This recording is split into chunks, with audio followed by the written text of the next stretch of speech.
یو سړی چې وګړي چې د دنیا د قیمتي علوم د الله په ما باندې اخلاص کی خه طریقه د محمد رسول الله تابعداري ده.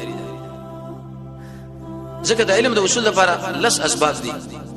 15 سفیان ثوری ذکر کړی دی، 15 شجاع الکرمانی سفیان ثوری ذکر کړی دی. اولنې خبره به کې دا ذکر کړی ده چې الاستماع وکه خودل دویم د ځل په بل طرف باندې نه مشغوله ول. ډیر انسان دلته نه شي لګین ځړې په بل ځای کې کته شوي پیسې او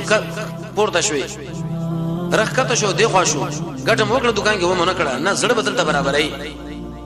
دریم خواهش پرسي پر خودل بلکې د نفس کې کته سملول او د پاسه پیدا کړي د جوخته کې خوله څلورم د حرام نه ځان ساتل او پنځم د خپل نظر کنټرول او شپږم حلال خوراک چې انسان وکي وګم حفظ خبره یادول اتم هغه باندې نظام په یول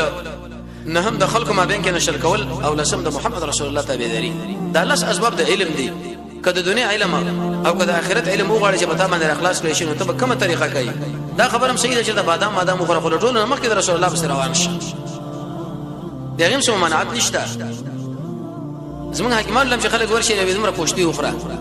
دا چې بادام سر دومره وخره ماکم دومره وخره خو هیڅ چرته د حکیم شه ورته دا خبره ونه کړله چې تاره محمد رسول الله تابعداري شرط کړی دا هغه سره صرف د خپل پیسو غم نه د کوشتي غم نه چې دا وسنګ لري بیچاره باندې ورپاس کته وګړي شجاع الکرمانی فرمایي چې د دنیا علوم الله پتا باندې اخلاص کینو د محمد رسول الله تابعداري ورته وای صاحب ته چې کور لنوځي په کومه طریقه نه وځي ته چې ډوړې لکینی په کومه طریقه کینی ته چې د کور راوځي په کومه طریقه راوځي ته چې بازار کې یو موضوع کمزور انسان وګوري کومه دعا وای پاسمان کې چوریږي او کړس ګړس نو کومه دعا بوي او د قشن چې چیرته سخت باندې کومه دعا بوي نوې مېشه د ولیدل نو کومه دعا بوي یو نوې ماشوم چې ستا خو له چاره وسنه کومه دعا ورته وای.